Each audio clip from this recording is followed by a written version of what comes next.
we do our best to make sure that they feel celebrated and that they feel appreciated, and more like a regular member of society, because every time they leave, people remind them that they are different, or whatever people try to make people feel outside of this space. We're celebrating this guy, passed his unit inspections. He maybe made that job interview. He showered before the job interview even. Very small things is what we noticed through the long courses to really get somebody to notice that the program has worked.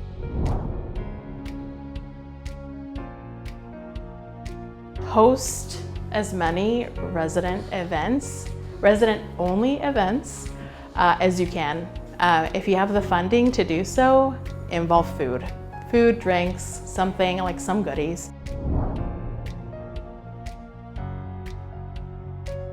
Remember that this is not your home. You coming in somebody else's home, and you need to ask them first, what can I do to help you help me?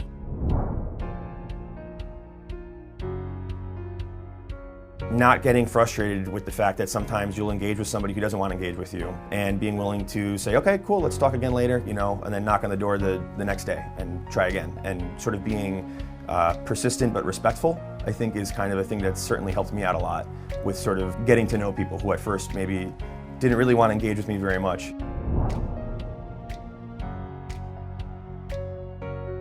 We acknowledge and support people and encourage them to talk to us about their use patterns, so that the team can respond in a way that tailors services to the sobriety that they're seeking, or the pattern of use that they're hoping to have to live a fulfilling life.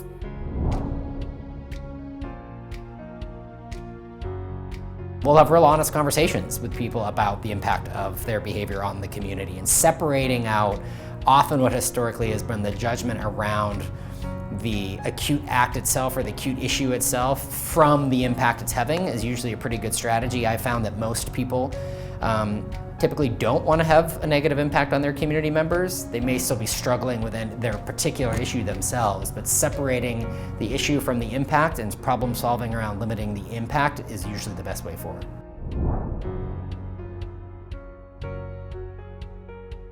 Communication, being upfront about what your expectations are is the easiest step, because people can't be accountable to things if they don't clearly know or understand what it is that you're holding them accountable to. Overly communicate with people.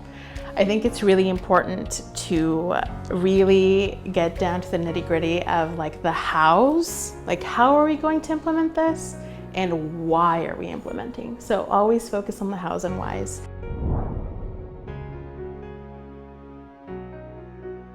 I think really giving people that respect and that ability to know that also their voice really matters. I don't think many of our tenants, before they moved in, had seen themselves as a substance use expert or an overdose prevention expert, that they really have the skills and the knowledge and the expertise to change this industry, to make it so that supportive housing is a safe place for people to live. And I'm able to sort of tap on them and say, you're the expert here. How can I do better to help you and your neighbors stay alive? You just have to talk to the residents who can really tell me what we need to do to keep people safe.